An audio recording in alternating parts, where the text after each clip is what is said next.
आज मैं एक कहानी सुनाने जा रही हूँ जिसका शीर्षक है लालची सेठ और जादुई आम का पेड़। तो चलिए शुरू करते हैं। मैं जिस गांव में पली बढ़ी वह बहुत छोटा था। वहाँ के रास्ते कच्चे थे, घर सादे थे और लोग एक दूसरे को नाम से जानते थे। उसी गांव में एक सेठ रहते थे, सेठ हरिदास। मैंने उन्हें बचपन से देखा था। उनके पास धन की कोई कमी नहीं थी, लेकिन फिर भी उनके चेहरे पर संतोष कम ही दिखाई देता था। गांव के बाहर एक पुराना आम का पेड़ था। वह इतना बूढ़ा और सूखा था कि लोग उसके पास जाना भी पसंद नहीं करते थे। न उस पर पत्ते ढंग से उगते थे, न फल। फिर भी वह पेड़ मुझे हमेशा अच्छा लगता था, शायद इसलिए क्योंकि वह बिल्कुल अकेला खड़ा रहता था। एक रात की बात है, आसमान में पूरा चांद चमक रहा था। मैं तब छोटी थी और खिड़की से बाहर चांद को देख रही थी। उसी रात किसी ने उस सूखे पेड़ के पास एक हल्की सी चमक देखी थी। लोगों ने बाद में बताया कि एक छोटी सी परी आई थी और उसने उस पेड़ को छूकर कुछ बुदबुदाया था। अगली सुबह जब मैं वहां पहुंची तो मेरी आंखें खुली की खुली रह गईं। उस सूखे पेड़ पर ढेर सारे आम लगे थे। वे आम साधारण नहीं थे, उनका रंग सुनहरा था और खुशबू बहुत मीठी थी। गांव के बच्चे खुशी से उछल पड़े। हमने एक आम तोड़ा, फिर दूसरा, और हैरानी की बात यह थी कि जितने आम तोड़ते उतने ही फिर से उगाते थे। हम सब आम खाते और एक दूसरे को बांटते।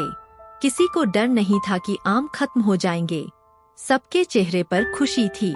लेकिन सेठ हरिदास की नजर भी उस पेड़ पर पड़ गई। मैंने देखा कि उनके चेहरे पर खुशी नहीं बल्कि चमक थी। वैसी चमक जैसी किसी चीज को अपने पास रखने की इच्छा में होती है। उनके मन में यह बात बैठ गई कि अगर ये सारे आम उनके हो जाए तो वह और भी अमीर बन सकते हैं। उसी रात जब गांव सो गया, सेठ हरिदास एक बड़ा सा बोरा लेकर चुपचाप पेड़ के पास पहुँचे। मैंने बाद में यह सब सुना, लेकिन आंखों के सामने दृश्य साफ बन गया था। वह एक एक करके आम तोड़ते गए। बोरा भरता गया, लेकिन पेड़ पर आम कम नहीं हुए। सेठ और तेजी से तोड़ने लगे। उनका लालच बढ़ता गया, लेकिन बोरा इतना भारी हो गया कि वह उसे उठा नहीं पाए। पसीने से उनका शरीर भीग गया और सांस फूलने लगी। तभी उस शांत रात में एक मधुर सी आवाज गूंजी। वह आवाज न डरावनी थी न कठोर, वह सीधी दिल तक पहुंचने वाली थी। उस आवाज ने सेठ को यह महसूस कराया कि लालच जितना बढ़ता है, बोझ उतना ही भारी हो जाता है। सेठ हरिदास का सिर झुक गया। उनका घमंड, उनका लालच, सब जैसे उस भारी बोरे के साथ जमीन पर गिर पड़ा। उन्होंने अपनी गलती मान ली। पहली बार उन्होंने महसूस किया कि जितना वह जमा करना चाहते थे उतना ही वह भीतर से खाली हो रहे थे। सुबह होते ही सेठ हरिदास ने सबको बुलाया। मैंने देखा कि वह आम बांट रहे थे। उनके हाथ खाली हो रहे थे, लेकिन चेहरे पर अजीब सी शांति थी। बच्चे हंस रहे थे, आम खा रहे थे और सेठ भी उनके साथ बैठकर एक आम खा रहे थे। बाद में उन्होंने बताया कि उस दिन का आम उन्हें सबसे मीठा लगा। शायद इसलिए नहीं कि आम जादुई था, बल्कि इसलिए क्योंकि वह पहली बार बांटकर खा रहे थे।